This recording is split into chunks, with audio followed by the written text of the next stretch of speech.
Hey everyone, Transtastic, my name is Luke, and this week's topic is that Transtastic is at its 400th week, which is insane. I've been very busy with exams, and then I finished exams, and then my family came, and I haven't seen my family in about 6 months. I just haven't had time alone to film, and I get really anxious. I know I don't really talk about anxiety very much, but I do get quite anxious, and I get very anxious when I'm filming videos and people are around and people can hear. Like, there's no way I'd be able to film a video if the house wasn't empty, and usually I'm alone. It's just me and the cat, which is fine, but I've had my brother living with me recently, and my family's just come and they're staying with me as well, so because of that, there's just like a lot of people in the house, and I just haven't had any time alone to sit down and make a video, and because of that, it just didn't get done. This video is going to be really quick because there's not really much to talk about the fact that it's 400 weeks. So I started watching Transtastic in its early days, like probably 2011 or 2012. So it started in end of 2010, or like towards the end of 2010, like September 2010.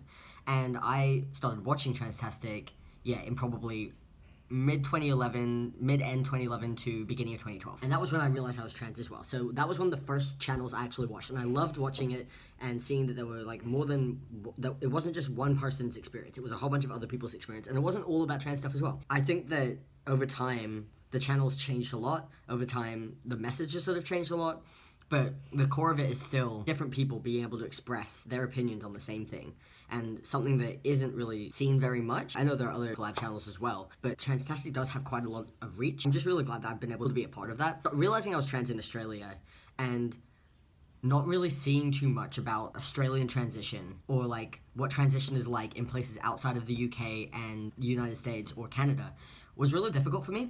And I felt very lost and very confused, and I felt like I wasn't really getting the representation I needed. Being trans in general is fairly universal when it comes to like the experiences of dysphoria and like binding and packing and all these sorts of things, and like testosterone changes and things like that. But like there are definitely things that are specific to different countries that aren't really talked about, or at least for Australia isn't really talked about. And I looked for a really long time trying to find Australian YouTubers, Australian trans guys that really talked about their experience, and I couldn't find many back then. It was really difficult. That was one of the main reasons I actually applied to be on Transtastic, because there really isn't very much Australian exposure. And there are people who are Australian who are on YouTube, but there aren't too many people who consistently make videos, and there aren't too many people with a large reach that make those videos.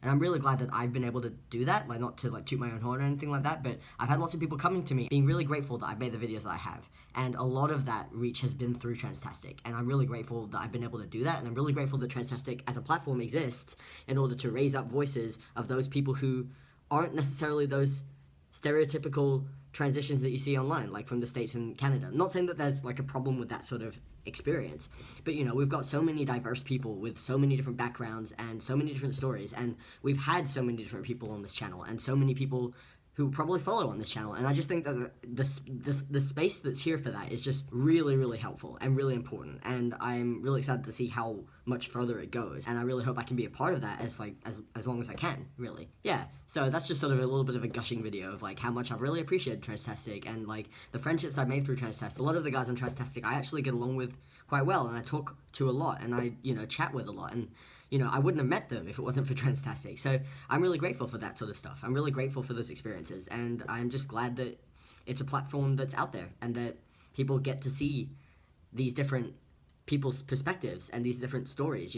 I know so much about things that I wouldn't have if it wasn't for Transtastic, and about transitioning in other places and being a trans person in other places that I wouldn't have, and like not even just as like not even just like people on Transtastic, but like the communities that I'm exposed to through them. I don't know, I just think it's really great. I hope one day I'll be able to meet all of them, and I'll meet all the people who support Transtastic as well. I'd love to go to, Philly one day, but it's a bit difficult being in Australia. Need to wait until bottom surgery's out of the way, and then that's probably one of the things I want to do. I want to go to Philly. That would be really awesome. Happy 400 weeks, and I will see you guys next week. Bye.